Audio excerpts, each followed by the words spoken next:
Hola amigos, muy buenas tardes y bienvenidos al espacio de psicoanálisis y salud mental. Les habla Virginia Valdominos, psicóloga y psicoanalista del Grupo Cero, desde mi consulta internacional de psicoanálisis. Puedo escucharles estén donde estén, si ustedes lo desean, por supuesto. Muy bien, el tema de hoy, en este espacio que les recuerdo que es un espacio para responder a los temas y a las preguntas que ustedes plantean, entonces el tema de hoy ha sido propuesto por uno de nuestros seguidores y que ha pedido que hablemos de personas que tienen relaciones enfermizas con los animales. Y hace una descripción, no se trata de cualquier relación. Dice, casos de pacientes que tienen una necesidad compulsiva de alimentar, criar y recolectar animales sin ningún tipo de control e higiene. Factores psíquicos que llevan a un sujeto a relacionarse como parte de una colonia de gatos y a posicionarse como matriarca de la manada. Bueno, vamos a ver. Claro, obviamente parece que estamos hablando de un caso clínico concreto, ¿no? O puede ser que sea un perfil en el que coincidan, o un síntoma, vamos a llamar, en el que coincidan diferentes pacientes, pero recuerden que para el psicoanálisis lo importante no es el síntoma va a ser el punto de partida, va a ser por dónde vamos a comenzar a trabajar, va a ser por dónde va a comenzar el paciente a asociar, por dónde le vamos a pedir que hable, ¿no? Por dónde empieza la asociación libre. Es por el síntoma o el motivo de consulta. Pero lo que nos interesa no es tanto el síntoma como los factores psíquicos que han producido y que están sosteniendo ese síntoma. Obviamente, en cada persona va a ser diferente, cada paciente va a ser distinto, es decir, pueden darse pacientes donde presenten este síntoma, pero la causación psíquica, la causa inconsciente de esa relación enfermiza con los animales puede ser distinta en cada uno. Aún así, vamos a arriesgar algunas explicaciones que el psicoanálisis hace en cuanto a la cuestión de, primero, las necesidades compulsivas o los trastornos obsesivos compulsivos. Y segundo, la cuestión de la identificación con los animales, que es lo que nos plantea nuestro seguidor en la segunda parte de su pregunta, ¿no? Que este paciente pueda vivir con los gatos como si fuera la matriarca de la manada, o sea que ya está hablando de una persona que es una mujer en concreto, ¿no? O que debería ser una mujer, porque en realidad es una gata si está posicionada como la matriarca de la manada. Vamos entonces a intentar hablar de esas dos cuestiones. Por una parte, nos pregunta, o sea, es una pregunta que son varias preguntas y que además no tienen una respuesta definida ni cerrada. No es que el psicoanálisis haya hecho un perfil de este tipo de personas, sino que habría que hacer un psicoanálisis de cada persona o de esa persona en concreto. Es decir, tendría que empezar a hablar y a partir de ahí vamos a ver con qué tiene que ver esas cosas que le pasan, qué trabajo psíquico desarrolló o se llevó a cabo en él o en ella para posicionarse así en el lenguaje, que más bien es una posición como para negar el lenguaje, ¿no? Porque si eres un animal ya no eres un humano, ¿no?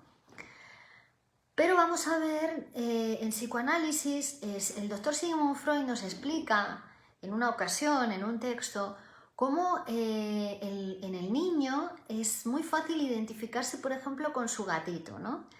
Entonces, no está el gatito y el niño es capaz de ponerse a cuatro patas y hacer miau, miau, miau, o comer como comía el gatito. Es una manera de identificarse con lo perdido, ¿no? Con el objeto perdido.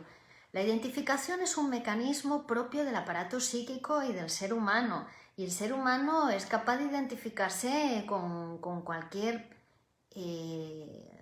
cosa en ese momento, en ese estadio del desarrollo, en ese momento infantil. Porque ya claro, un adulto que se identifica con un gato en vez de con otro humano, pues ya podríamos estar hablando de ciertas patologías, ¿no? Obviamente, hasta de una psicosis incluso.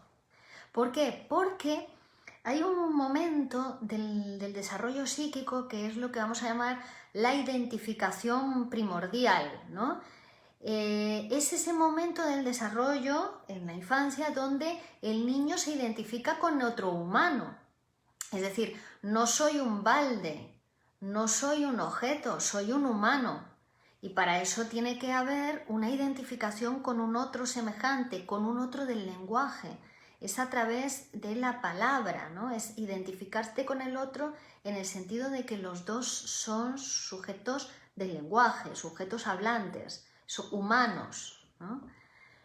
Eso es lo que llamamos la identificación primordial en el aparato psíquico y que es la que está en juego fallando, digamos, en el caso de la psicosis, donde sería del orden de esa identificación primordial la que está en juego.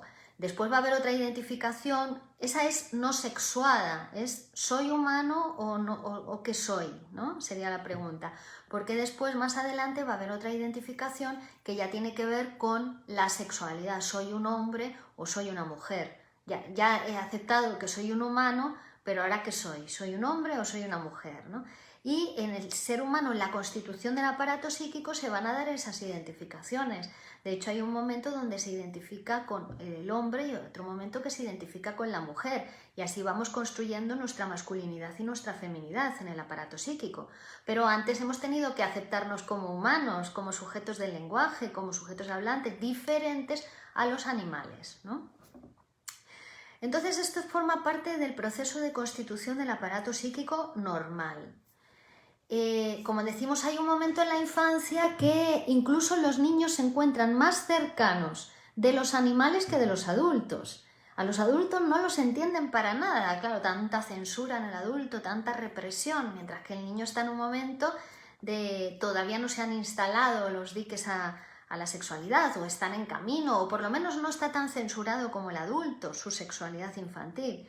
Entonces, a veces el niño se encuentra más cercano a los animales que a los adultos y por eso se identifica con el gatito o incluso puede querer más al gatito que al hermanito, ¿no? Y esto también tiene otra explicación. Hola Julieta, gracias a ti. Tiene también otra explicación que Freud desarrolla mucho en Tótem y Tabú, un texto muy importante para el psicoanálisis donde junto con otros textos se va a trabajar el tema de la producción del nombre del padre, ¿no? Porque en Tótem y Tabú vamos a ver cómo esa sociedad, o sea, a nivel social, ya no tanto a nivel psíquico, lo que pasa que en el psiquismo las cuestiones psíquicas y las cuestiones sociales van a la par. El desarrollo ontogenético del aparato psíquico, el desarrollo, la constitución psíquica en un sujeto, en realidad representa la constitución de la civilización humana. Es decir, hubo un momento donde los humanos verdaderamente se sentían muy cercanos de los animales. De hecho, hubo una fase de la civilización humana que llamamos el totemismo, donde el padre, digamos, de las tribus, de los tótem, eran animales totémicos. La tribu del lobo, la tribu del jabalí, la tribu del león, el tótem del canguro, el tótem, tótems, ¿no? El tótem del cerdo, el tótem del perro. El tótem representaba, era como el padre, ¿no? Representaba el protector de la tribu y además era un animal al que no se le podía matar, un animal sagrado. Si se lo mataba, una desgracia caería sobre todas las personas de la tribu, ¿no? Solamente había una vez por año que se podía matar al animal y comer su cuerpo, que es lo que llamamos el banquete totémico, ¿no? Esto nos recuerda después a momentos más evolucionados o más avanzados o más a otras rupturas en la sociedad humana, como el pensamiento religioso o el nacimiento de las religiones, donde también digamos que hay una transformación o una deformación del animal totémico a los dioses, ¿no? En el caso de las sociedades politeístas, y después ya se producirá el nacimiento del monoteísmo, donde se acepta la existencia de un solo dios, aunque relativa, porque dentro del monoteísmo también encontramos múltiples santos, múltiples vírgenes, múltiples, ¿no?, que recuerdan a un politeísmo disfrazado, en realidad, ¿no?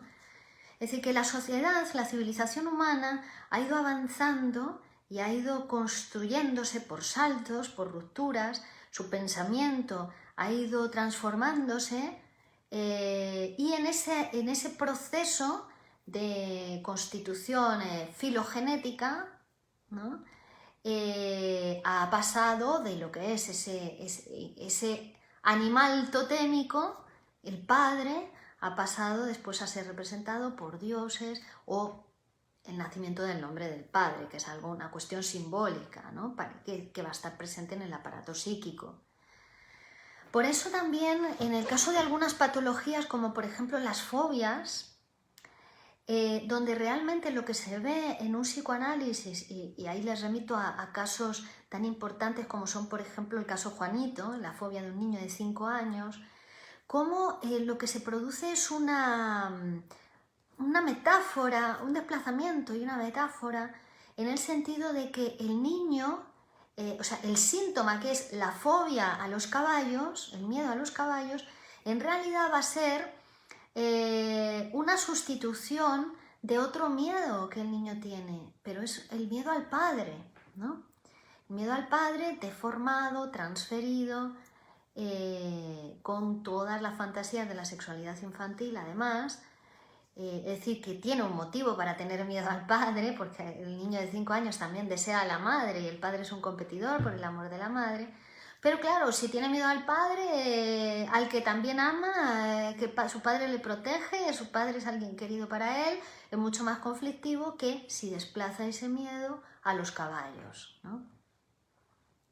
Pero claro, en ese caso vemos cómo el caballo era un animal muy cercano al padre. ¿Por qué? Porque con el papá jugaban los caballos y el padre hacía de caballo. También porque el caballo era grande y el padre era grande, ¿no? En el discurso del niño se presentaban todas estas cosas, porque una vez vio caerse a un caballo y él deseó que su padre se cayese como el caballo, ¿no? Entonces, era significante el caballo para el niño, para su historia, para su fobia, para su síntoma. Y eso está explicado también por esa herencia, digamos, filogenética que hay en nuestro aparato psíquico, esa cercanía del padre con el animal totémico, ¿vale? Entonces, de ahí a identificarse con el tótem hay un paso para los niños. De ahí a identificarse con el animal hay un paso psíquico. Bueno, estamos hablando de este caso de personas que, nos pide nuestro seguidor, dice que se relacionan con una colonia de gatos como si fuera la matriarca de la manada.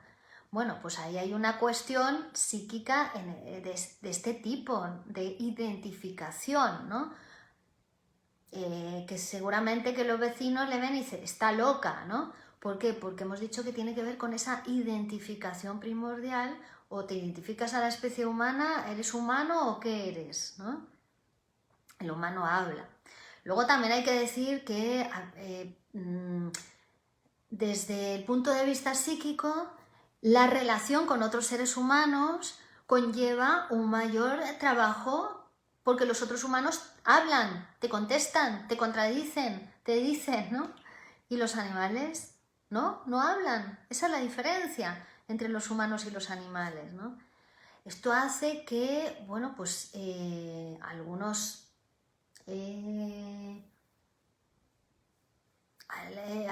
no digo pacientes, ¿no? Porque no sé si son pacientes, pero algunos casos de que se ve que hay una relación más estrecha con los animales que con las personas.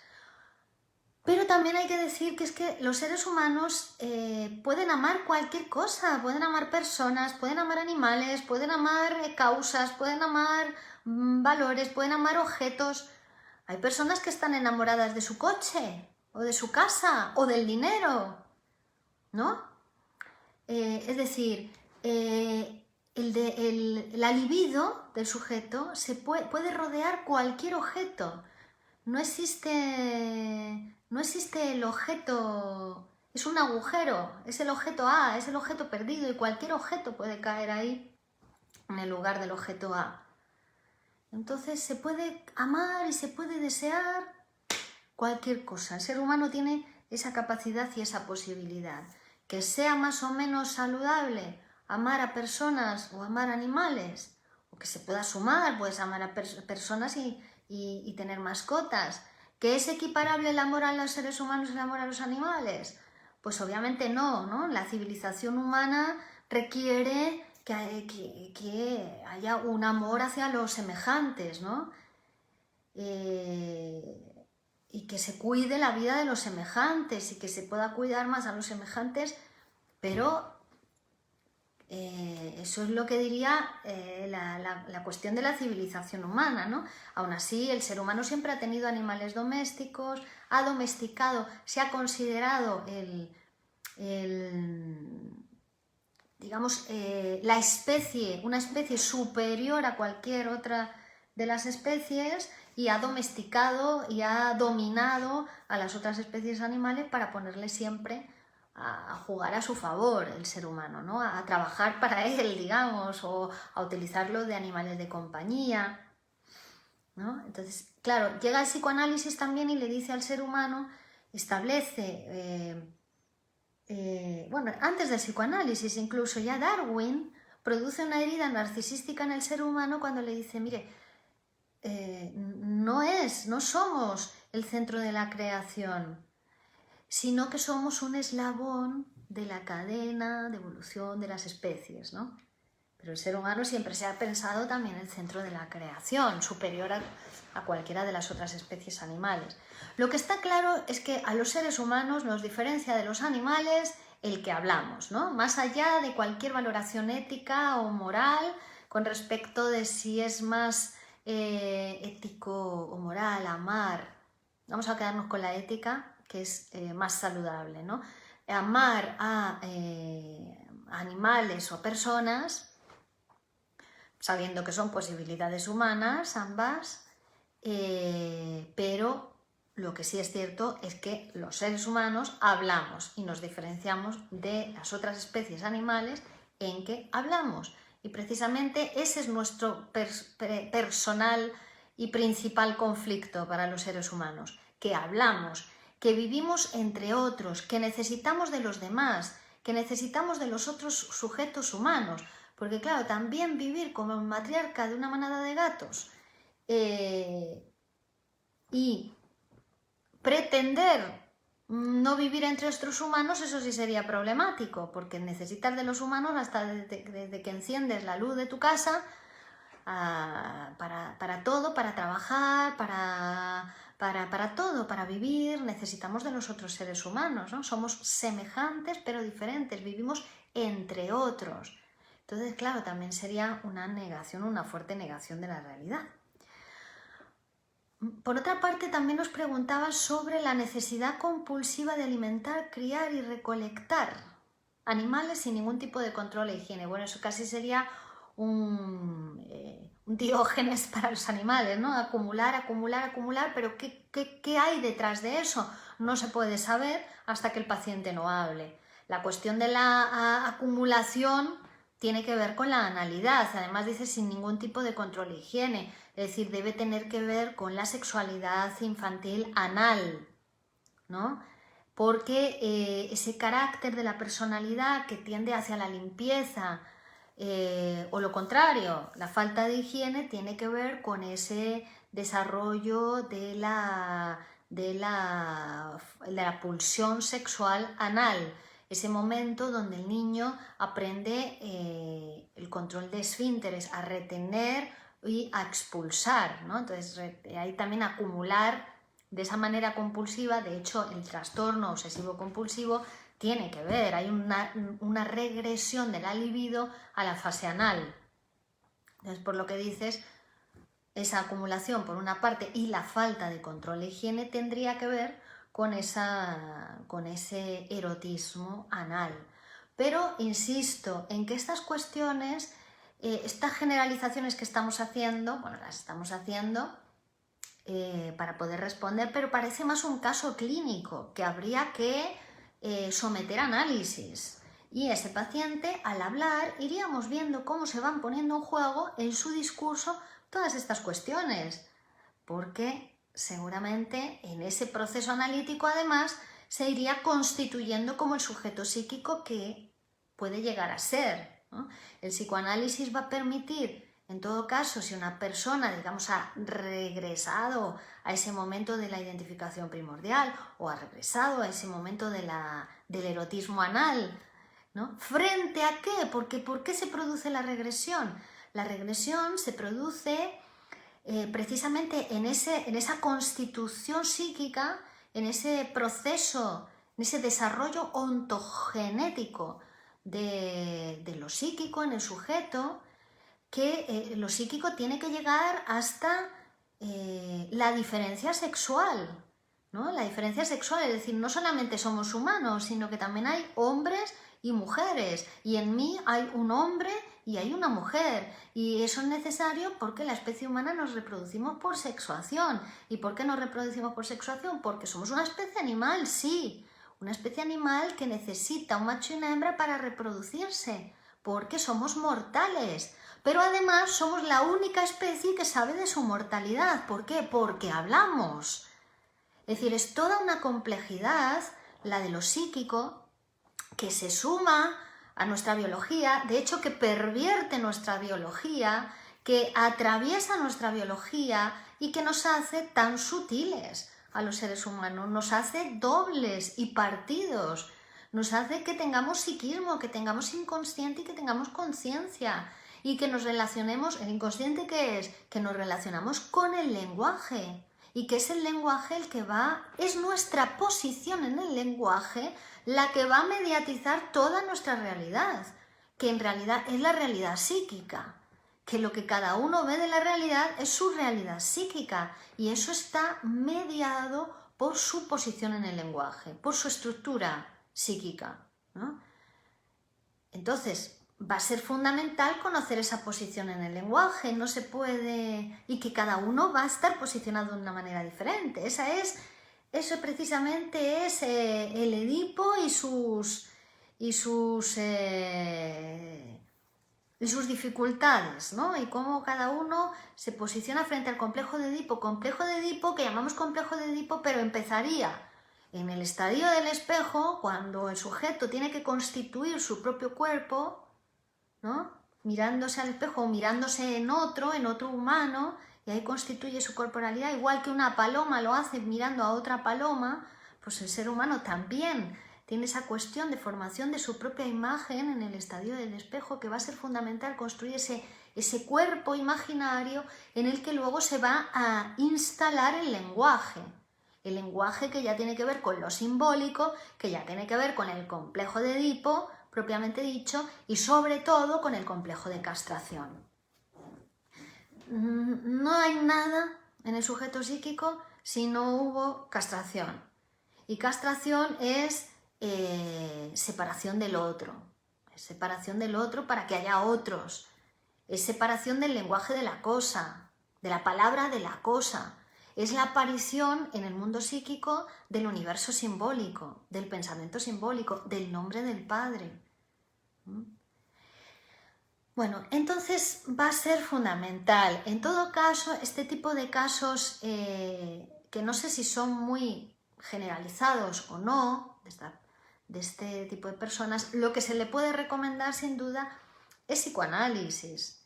Y si es difícil, porque el psicoanálisis no es algo que se pueda imponer ni se pueda obligar a nadie a hacerlo, en todo caso, la persona que observa esa situación, que se fija en esa situación, que se siente afectado o tocado por esa situación, sí debería comenzar su psicoanálisis.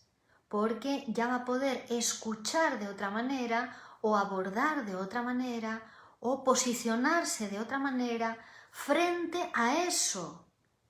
Y ese posicionamiento diferente ya lo va a transformar, ya va a ir transformando esa situación. El psicoanálisis trabaja sobre cada uno a nivel de realidad psíquica, pero lo revolucionario o lo subversivo del psicoanálisis es que trabajando sobre nuestra realidad psíquica se va transformando nuestra realidad. Porque hemos dicho que la realidad nos llega o está mediatizada por nuestra realidad psíquica. Entonces, transformando nuestra estructura de lenguaje, transformando nuestra posición en el lenguaje, se va modificando nuestra realidad.